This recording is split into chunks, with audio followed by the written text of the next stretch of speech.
journeys to the rather more glamorous Avalon Club in Hollywood, and I found somebody even more glamorous than Rob Lowe, and that is Bruno Mars. Bruno, welcome.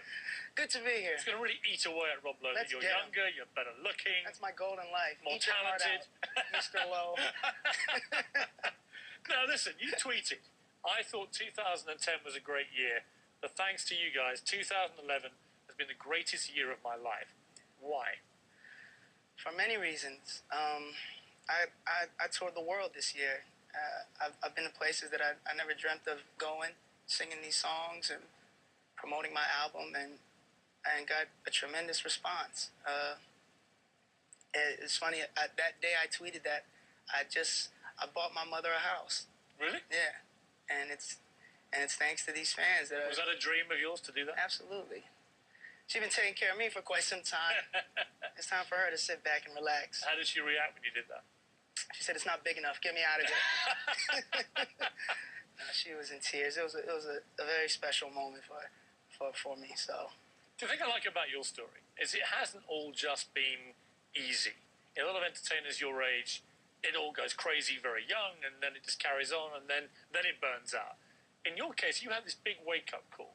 You were 18 years old, you come to Hollywood, Motown signed you up, and you thought, whoa, this is it. I have arrived. Yep. I, Bruno Mars, am a Motown sensation. And then, boom, almost as fast as you got it, they dropped you. How did that feel, that time in your life? It was taking a step back. I used to be able to walk into a room and say, "Hey, I'm Bruno Mars. I'm signed with Motown Records," and then now I have to say I got dropped from Motown Records. You lose leverage. You lose people believing in you because they go, "Why didn't it work?" How did you get told the news? It was like this: "Hey, we don't want you anymore." As brutal as that? It wasn't as brutal as that. And you know what? It's not Motown's fault. I was too young. I didn't know what it was like. I knew I could sing. I knew I could sing, but there's so much more that I had to learn. I didn't come from the recording background. I came from doing live shows and performing with bands, and that was my craft. I didn't know what it took to be, to record and be a recording artist. Now, okay, now you got to write songs. Now you got to establish who you are. I don't know if anyone knows who they are at 18 years old. Did you react well, or like most 18-year-olds who get I'm going to cry. I'm going to shed some tears. Did a part of you believe that maybe you weren't good enough? You definitely have those nights where you feel a little insecure, but I didn't want to give up. I wasn't going to go. My goal was I'm not going to go back home. I'm not going to go back to Hawaii and face my friends and my family saying it didn't pan out. I got to do something. What did you change about what you were doing? How did you move from has-been at 18 to back on track? I think I grew. I grew as an artist. I grew as a writer. I wrote songs every day. I started producing.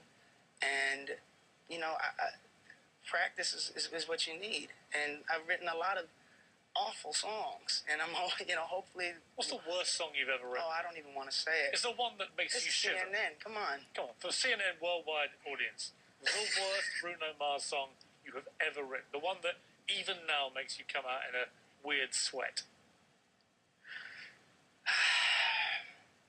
Me and my partner Phil wrote a song called Bedroom Bandit.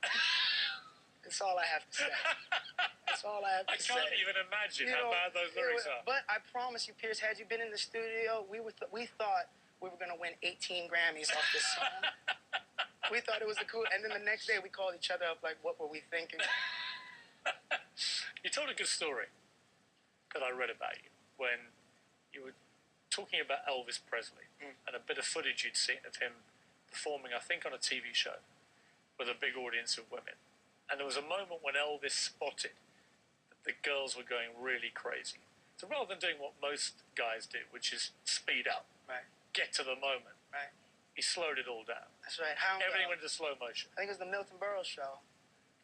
I think it was the Milton Berle show. Or I don't know if it's Ed Sullivan. But he sang Hound Dog. And he had them. He had girls at the palm of his hand. And I remember by slowing down. And he said, "You know what? Watch this." And you could tell that it was like an improv thing because the band kind of didn't know what to do. And I don't know if that was live TV or not, but as soon as he started, he milked it for everything it was worth. And I remember being a kid watching that and saying, I want that. I want girls to scream like that. Well, now they do, Bruno. In sickeningly That's right, large Rob Lowe. You hear that? in numbers only Rob Lowe could dream about. What is the reality of being a heartthrob? The heartthrob? Oh, yeah. man. Don't do the usual. Oh, no, come me, on. a heartthrob? Me, Bruno Mars? Not me. Really? Me? No, you're kidding me. Let's cut through all that crap, shall we? Okay, so what's the question? Do you plead guilty to being a heartthrob?